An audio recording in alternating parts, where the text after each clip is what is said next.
Stratified squamous. इन चारों parts को, epithelium tissue के चारों पार्ट्स को एक एक करके डिटेल में पढ़ते हैं नेक्स्ट पेज से।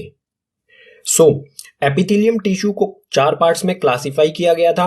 उसमें सबसे पहला पार्ट था स्क्वेमस एपिथेलियम। इसके बारे में पढ़ते हैं बिल्कुल डिटेल में सारी चीजें। इसमें सबसे पहला पॉइंट दिया गया है cells arrange end to end like tiles on floor.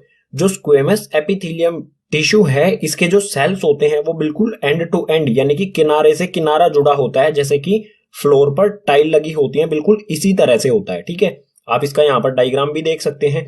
ये जो एक सेल है, ये एक सेल है, इसी तरह से ये एक एक सेल जो है बिल्कुल इस तरह से जुड़े हुए हैं जैसे टाइल जुड़ी होती है फ्लोर पर। ठीक है, सेकंड पॉइंट है इट फॉर्म लिग्निन of cavity, mouth, oesophagus, nose और एलिवियोली। जो स्क्वेमस एपिथेलियम टिश्यू होता है, इससे बहुत सारी चीजें बनती हैं। जैसे माउथ हो गया, माउथ के अंदर खाली जगह जो है वो किससे बनी हुई है, जो अंदर की स्किन है वो बनी हुई है स्क्वेमस एपिथेलियम टिश्यू से ही।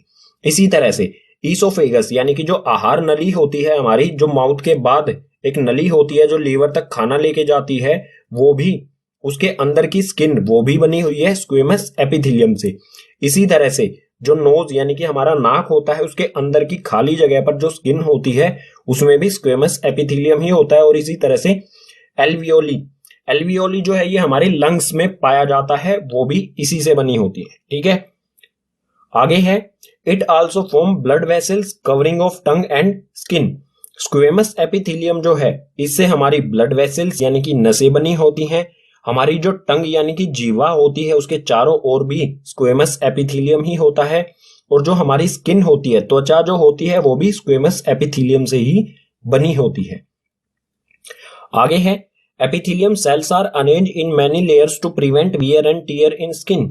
जो एपिथेलियल स्क्वेमस एपिथेलियम टिश्यू के बहुत सारे सेल्स की लेयर होती है। ठीक है, जैसे एक लेयर ये हो गई, इसके नीचे बहुत सारी लेयर्स जुड़ के हमारी स्किन बनाते हैं। और ये बहुत सारी लेयर्स क्यों जुड़ती हैं, ताकि एक लेयर अगर खराब हो जाए तो नीचे वाली लेयर्स जो है वो हमारे अंदर के जो भी ऑर्गन्स है या फिर ब्लड लूज ना हो जाए, हमारे अंदर जो भी मटेरियल है उसको वो प्रोटेक्ट करें। ठीक है,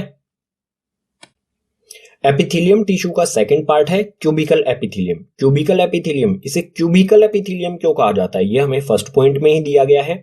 cell of this tissue are cube in shape. जो भी ये क्यूबिकल एपिथेलियम है, इसके जो भी सेल्स होते हैं उनकी शेप कैसी होती है, क्यूब की तरह होती है। ठीक है, क्यूब की तरह होती है, इसलिए इसे क्यूबिकल एपिथेलियम कहा जाता है। डायग्राम में भी आप यहाँ पर देख सकते हैं नीचे जो ये सेल्स हैं। ठीक है, ये क्यूबिकल एपिथेलियम है, इसका आप सेल ध्यान से देखो, ये सेल है एक। ठीक है, ये सेल किस शेप में है, क्यूब की शेप में, इसीलिए इसे कहा जाता है क्यूबिकल एपिथेलियम में। ठीक है, नेक्स्ट पॉइंट दिया है it found in kidney, thyroid vessels and in glands, salivary gland, sweet gland etcetera. जो क्यूबिकल एपिथेलियम है ये हमें किडनी में, थायराइड यानी कि जो गला होता है हमारा, वहां पर थायराइड ग्लैंड होता है, तो थायराइड वेसल्स उसकी जो नलियां होती हैं उनमें पाया जाता है। और इसके अलावा और भी ग्लैंड्स में पाया जाता है, जैसे स्लाइवरी ग्लैंड्स। स्लाइवरी ग्लैंड्स होते हैं जो लार ग्रंथि जिसे कहते हैं, जहां से लार निकलती है। ठीक है, और इसी तरह से स्वेट ग्लैंड्स, स्वेट ग्लैंड्स जो हॉर्मोन्स रिलीज करता है जिसकी वजह से हमें पसीना आता है। ग्लैंड्स वो होते हैं जो हॉर्मोन्स रिलीज करते हैं। ठीक है, जिसके बारे में आप क्लास 10th में पढ़ेंगे डिटेल में। अभी के लिए इतना ही याद करें, क्यूबिकल एपिथेलियम स्लेवरी ग्लैंड्स और स्वीट ग्लैंड्स में पाया जाता है। आगे है it also provide mechanical support. Cubical epithelium जो है ये मैकेनिकल सपोर्ट प्रोवाइड करता है टिश्यू को। ठीक है, आगे है it form germinal epithelium like testis and ovaries. जो क्यूबिकल एपिथेलियम है ये जर्मिनल एपिथेलियम भी बनाता है, जैसे टेस्टिस और ओवरीज, यानी कि ये कहां पर भी प्रेजेंट, वहां पर भी प्रेजेंट होता है। जो एनिमल के या फिर ह्यूमन के प्राइवेट पार्ट्स होते हैं वहां पर भी ये क्यूबिकल एपिथेलियम प्रेजेंट होता है। एपिथेलियम टिश्यू का थर्ड टाइप है कोलमनार एपिथेलियम। कोलमनार एपिथेलियम के बारे में हमें दिया है पिलर लाइक स्ट्रक्चर। जो कोलमनार एपिथेलियम के सेल्स होते हैं वो किस तरह का स्ट्रक्चर होता है उनका, पिलर की तरह। यहाँ पर आप डायग्राम में देख भी सकते हैं, यहाँ पर जो एक सेल है, ये एक सेल है, ये किस तरह का, पिलर की तरह। ठीक है, खंबे की तरह इनका स्ट्रक्चर होता है। यहाँ पर आप कोने वाले को देखें, इसमें अच्छी तरह से दिखाई दे रहा है। ठीक है, खंबे की तरह इनका स्ट्रक्चर है जो पिलर होते हैं, इसीलिए इसे कॉलम, पिलर को हम कॉलम भी कहते हैं, इसीलिए इसका नाम रखा गया है कोलमनार एपिथेलियम। आगे है इट फॉर्म लिग्निन ऑफ स्टमक।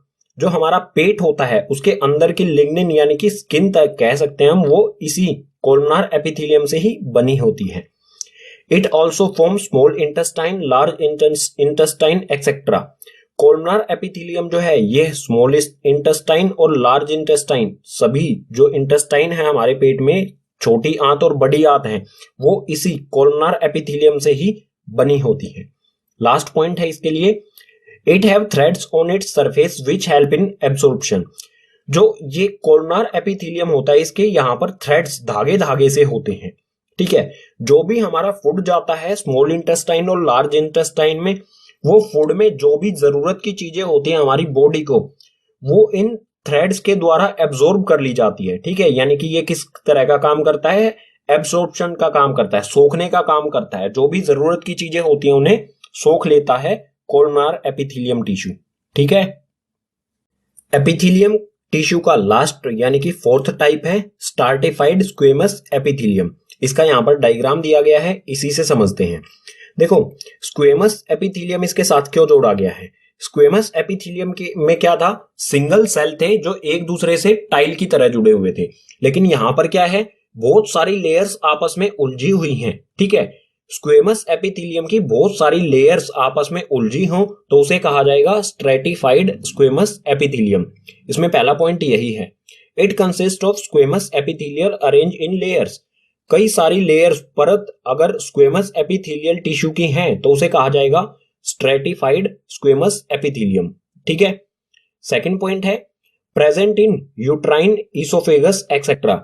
जो स्ट्रैटिफाइड स्क्वेमस एपिथेलियम है ये कहां पर पाया जाता है, या एक तो होता है इसोफेगस जो आहार नली होती है उसमें पाया जाता है, और एक होता है यूट्राइन यानी कि गर्भाशय जो फीमेल ऑर्गन होता है, ठीक है, उसमें पाया जाता है, ठीक है। एपिथेलियम टिश्यू और उसके सभी पार्ट्स के बाद सेकंड नंबर पर है एनिमल टिश्यू में कनेक्टिव टिश्यू, ठीक है, ये सेकंड नंबर है। इसमें हमें दिया है the cells of the connective tissue are widely spaced, the basic function is to provide support and connect different organs. जो कनेक्टिव टिश्यू है इसके जो भी सेल्स होते हैं वो सबसे ज्यादा, मतलब जो भी एनिमल बॉडी होती है उसमें सबसे ज्यादा सेल्स जो है वो कनेक्टिव टिश्यू के होते हैं।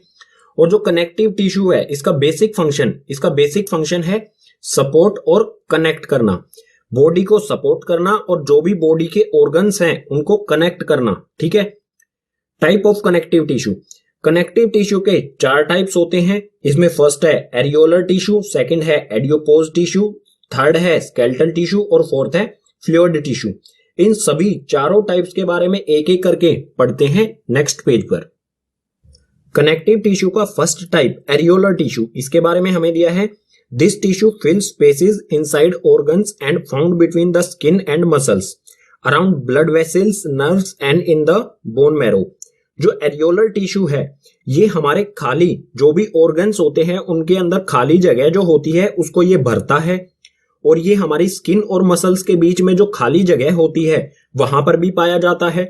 जो ब्लड वेसल्स होती हैं, नर्व्स होती हैं, उनके चारों तरफ भी ये एरियोलर टिश्यू ही प्रेजेंट होता है।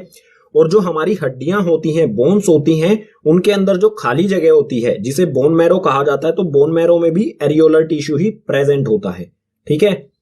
कनेक्टिव टिश्यू का सेकंड टाइप ऑफ टिश्यू है एडियोपोज टिश्यू। एडियोपोज टिश्यू के बारे में हमें दिया है it found below the skin around the heart, brain and below eyeballs. It act as an insulator and prevent loss of heat from the body. जो adipose tissue है ये हमारी स्किन के नीचे की तरफ, जो हमारी आउटर स्किन होती है उसके नीचे की तरफ होता है, हमारे हार्ट के चारों तरफ होता है, हमारे ब्रेन के भी चारों तरफ होता है, और जो हमारी आई बॉल्स होती हैं, जो हमारी आंखें हैं, इन ये बहुत बड़ी बॉल्स होती हैं अंदर की तरफ, ठीक है। इन आई बॉल्स के नीचे की तरफ भी ये एडियोपोज टिश्यू होता है। और जो एडियोपोज टिश्यू है ये इंसुलेटर की तरह कार्य करता है। इंसुलेटर जैसे सर्दियों में हमें कंबल की जरूरत होती है, इसी तरह से हमारी बॉडी में बहुत सारे ऐसे ऑर्गन्स होते हैं जिन्हें हीट की जरूरत होती है। सो जो एडियोपोज टिश्यू है ये उनको गर्म रखता है, इंसुलेटर की तरह काम करता है, ठीक है। हमारी बॉडी में जो हीट है उन्हें लूज नहीं होने देता है, ठीक है। बहुत सारे जैसे ब्रेन हो गया, हार्ट हो गया, ये सारी चीजें हमारी गर्म रहती हैं, किसके कारण, एडियोपोज टिश्यू के कारण, ठीक है।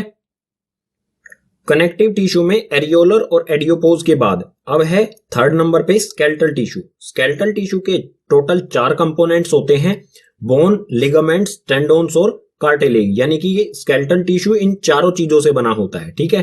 सो इन चारों चीजों के बारे में एक एक करके पढ़ते हैं। सबसे पहले बोन के बारे में। सो बोन के बारे में हमें दिया है, it form the framework that support the body, it is non flexible, made up of calcium and phosphorus compounds. जो बोन्स यानी कि हड्डियां जो होती हैं, ये हमारी बॉडी के लिए एक फ्रेमवर्क बनाती है, एक ढांचा बनाती है जो हमारी बॉडी को सपोर्ट करता है, ठीक है। ये नॉन फ्लेक्सिबल, बिल्कुल भी फ्लेक्सिबल नहीं होती, यानी कि बिल्कुल भी ये मुड़ नहीं सकती हैं। ये कैल्शियम और फॉस्फोरस के कंपाउंड से बनी होती हैं, ठीक है। आगे है लिगामेंट्स। लिगामेंट्स के बारे में हमें दिया है, two bones connected to each other by ligament, this is very elastic. जो दो बोन्स के बीच में एक बोन, सपोज कर लीजिए एक बोन ये हो गई और एक बोन ये हो गई, ये आपस में ये डायरेक्ट नहीं जुड़ सकती हैं। अगर डायरेक्ट जुड़ेंगी तो इनके बीच में ये मूवमेंट नहीं होगा, ठीक है। सो इन दोनों के बीच में क्या प्रेजेंट होता है, लिगामेंट प्रेजेंट होता है यहां पर, ठीक है। यहां पर प्रेजेंट है लिगामेंट, और लिगामेंट जो है ये बहुत इलास्टिक होता है। इलास्टिक यानी कि फ्लेक्सिबल होता है और बहुत पावर होती है इसमें, मतलब बहुत स्ट्रेंथ होती है, बहुत मजबूत होता है। जो दो बोन्स को जोड़े वो लिगामेंट्स, ठीक है। आगे है टेंडोन्स। टेंडोन्स के बारे में दिया है, it connect muscles to bone, it is fibrous with great strength and limited flexibility. Tendons जो है ये मसल्स से और बोन्स को जोड़ता है, मसल्स और बोन्स को जोड़ता है। ये फाइब्रस यानी कि रेशेदार होता है, इसमें बहुत ज्यादा स्ट्रेंथ होती है, लेकिन फ्लेक्सिबिलिटी जो है वो लिमिटेड, फ्लेक्सिबिलिटी तो कम ही होती है लेकिन स्ट्रेंथ काफी मजबूत होता है। और मेन वर्क क्या होता है टेंडोन्स का, मसल्स और बोन्स को कनेक्ट करना, जोड़ना, ठीक है। स्केलेटल टिश्यू का फोर्थ कंपोनेंट है कार्टिलेज। कार्टिलेज के बारे में हमें दिया है, this is elastic, less harder to other bones, it is composed of protein and sugars, it present in nose, ear and larynx. जो कार्टिलेज है ये बहुत इलास्टिक होता है, बहुत कम हार्ड होता है अगर दूसरी बोन से कंपेयर किया जाए। जो ये कार्टिलेज है ये प्रोटीन और शुगर्स से बना होता है, और ये कहां पर प्रेजेंट होता है हमारी बॉडी में, नोज यानी कि नाक में, ईयर यानी कि हमारे कान में, और लेनेक्स यानी कि हमारे गले में प्रेजेंट होता है। आप अपने ईयर, जो हमारा कान है, आप उसको फोल्ड करके देखेंगे तो वो इजीली फोल्ड हो जाता है क्योंकि वो कार्टिलेज से बना है और ये बहुत इलास्टिक होता है, ठीक है। कनेक्टिव टिश्यू का फोर्थ टाइप ऑफ टिश्यू है फ्लूइड टिश्यू। फ्लूइड टिश्यू को हम वेस्कुलर टिश्यू भी कह सकते हैं या फिर हम इसे टाइप्स ऑफ ब्लड सेल्स भी कह सकते हैं, ठीक है। सो ब्लड जो हमारी बॉडी के अंदर होता है उसी को कहा जाता है फ्लूइड टिश्यू। इसके बारे में हमें दिया है, blood helps in transportation of many substances like gases, hormones etcetera. Blood जो होता है हमारी बॉडी के अंदर वो बहुत सारी चीजों को ट्रांसपोर्ट करता है, एक जगह से दूसरी जगह हमारी बॉडी के अंदर पहुंचाता है। जैसे गैसेस में ऑक्सीजन और कार्बन डाइऑक्साइड को मतलब कार्बन डाइऑक्साइड को हमारी बॉडी से बाहर निकालना और ऑक्सीजन को बॉडी के सभी पार्ट्स तक पहुंचाता है। इसके अलावा इसी तरह से ये हार्मोन्स को भी कैरी करता है, एक जगह से दूसरी जगह पहुंचाता है, ठीक है। Blood has a fluid matrix called plasma, in which RBCs, WBCs, platelets are suspended. It also contains protein, salts and hormones. जो ब्लड होता है हमारी बॉडी के अंदर उसमें एक लिक्विड होता है जिसे प्लाज्मा कहते हैं, ठीक है, प्लाज्मा कहते हैं जिसे। और प्लाज्मा के अंदर आरबीसीज यानी कि रेड ब्लड सेल्स होते हैं, व्हाइट ब्लड सेल्स होते हैं और प्लेटलेट्स होते हैं। ये तीन चीजें किसके अंदर होती हैं, प्लाज्मा, जो ब्लड के अंदर प्लाज्मा होता है उसके अंदर ये तीनों चीजें होती हैं, ठीक है। और इसके अलावा प्रोटीन, सोल्ट्स और हार्मोन्स भी ये कैरी करता है। सो यहां पर आरबीसीज, डब्ल्यूबीसीज और प्लेटलेट्स, इन तीनों के बारे में थोड़ा सा डिटेल देख लेते हैं। सो आरबीसी के बारे में, आरबीसी यानी कि रेड ब्लड सेल्स, इनके बारे में हमें दिया है, it contain red colour respiratory pigment called haemoglobin that help in transportation of oxygen. जो आरबीसीज रेड ब्लड सेल्स होते हैं इनमें लाल कलर का रेस्पिरेटरी पिगमेंट होता है। रेस्पिरेटरी यानी कि ये किसी गैस को कैरी करता है, वैसे ये ऑक्सीजन को कैरी करता है।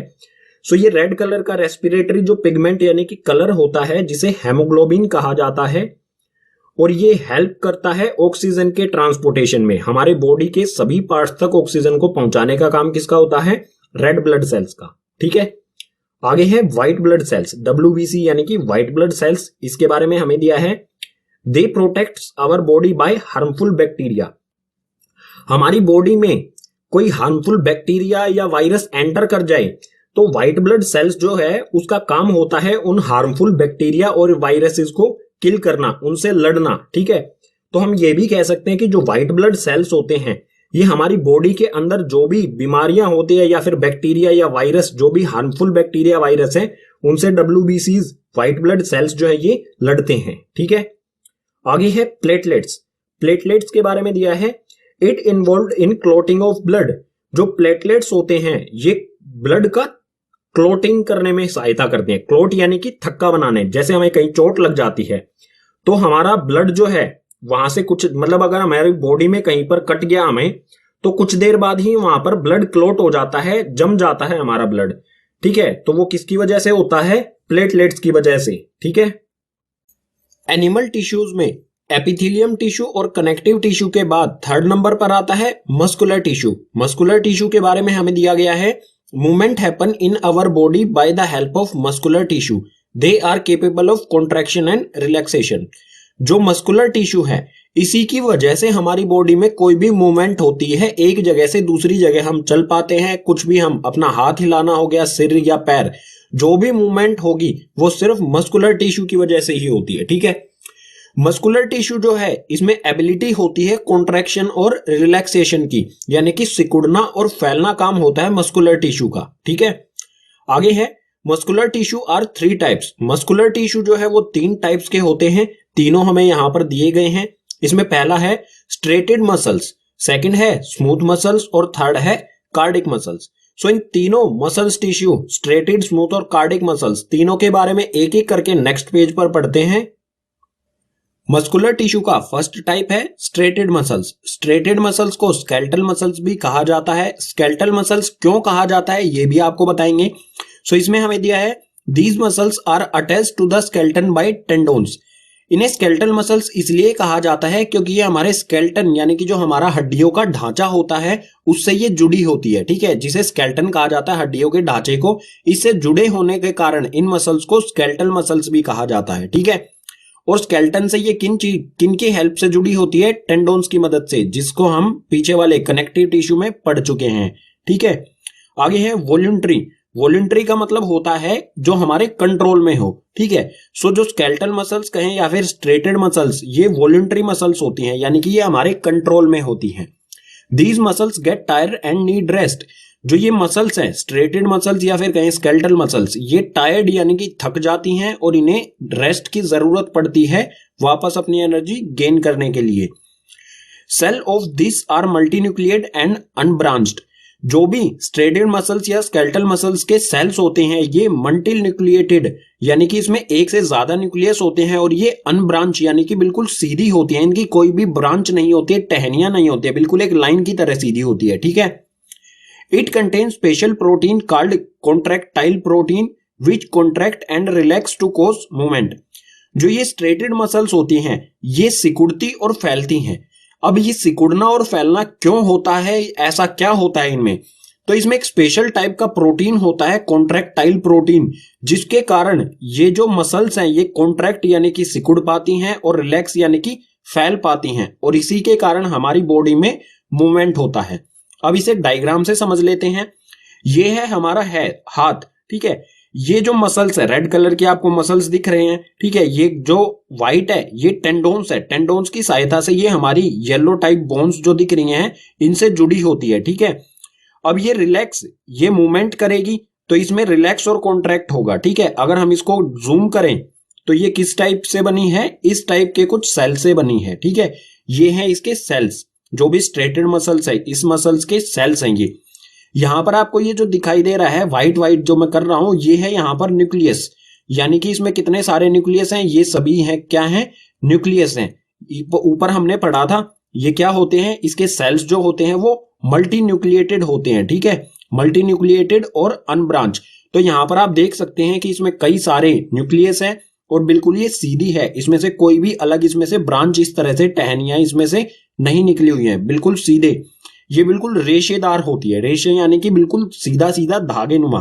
ठीक है, मस्कुलर टिश्यू में सेकंड नंबर पर है स्मूथ मसल्स। स्मूथ मसल्स के बारे में हमें दिया है, these muscles are involuntary, uninucleated and spindle shaped. जो स्मूथ मसल्स होती हैं ये इनवॉल्यूंटरी, इनवॉल्यूंटरी का मतलब होगा जो हमारे कंट्रोल में नहीं होती, ठीक है। सो ये स्मूथ मसल्स जो हैं ये हमारे कंट्रोल में नहीं होती हैं। यूनिन्यूक्लिएटेड यानी कि जो सेल होते हैं स्मूथ मसल सेल्स के, उनमें सिर्फ एक ही न्यूक्लियस होता है, ठीक है। और स्पिंडल शेप्ड, स्पिंडल शेप यानी कि बीच में से मोटा और कोनों पे से नुकीला। इसकी जो शेप होती है स्मूथ मसल सेल्स की, इसकी शेप के बारे में आगे डिस्कस करेंगे डायग्राम से, ठीक है, जो ये नीचे दिया गया है। उससे पहले जो बचा हुआ है उसे पढ़ते हैं। These are found in the walls of stomach, intestine, bronchi, iris of eye. जो ये स्मूथ मसल सेल हैं ये हमारी स्टमक, जो हमारे पेट होता है उसमें पाई जाती है। इंटेस्टाइन यानी कि लार्ज इंटेस्टाइन, स्मॉल इंटेस्टाइन, छोटी आंत बड़ी आंत जो है उसमें भी पाई जाती है। ब्रोंकी, ब्रोंकी यानी कि हमारी जो श्वास नली होती है उसमें भी होती है ये। आइरिस ऑफ आई, जो हमारी आंख में भी जो आइरिस होता है उसमें भी ये स्मूथ मसल्स होती हैं, ठीक है। इसके अलावा और कई जगह पर होती है। सो डायग्राम से डिस्कस कर लेते हैं। स्पिंडल शेप के बारे में देखा गया था। और यूनिन्यूक्लिएटेड, यूनिन्यूक्लिएटेड यानी कि जो स्मूथ मसल एक सेल होता है इस मसल्स का, उसमें सिर्फ एक ही, ये आपको सेंटर में दिखाई दे रहा है, इसमें एक ही न्यूक्लियस है, ठीक है। यानी कि इसके सेल्स कैसे हैं, यूनिन्यूक्लिएटेड, सिर्फ एक न्यूक्लियस वाले। और इसके अलावा स्पिंडल शेप, स्पिंडल शेप यानी कि बीच में से मोटा और कोनों पे से नुकीला, ठीक है, इस तरह की शेप होती है। सो ये स्टमक, जो हमारा लीवर होता है उसमें भी ये पाई जाती है स्मूथ मसल्स, ठीक है। मस्कुलर टिश्यू का थर्ड टाइप है कार्डिक मसल्स। इसमें हमें दिया है these muscles are involuntary, only found in wall of heart, these are uninucleated and branched. जो कार्डिक मसल्स होती हैं ये इनवॉल्यूंटरी यानी कि ये हमारे कंट्रोल में नहीं होती हैं।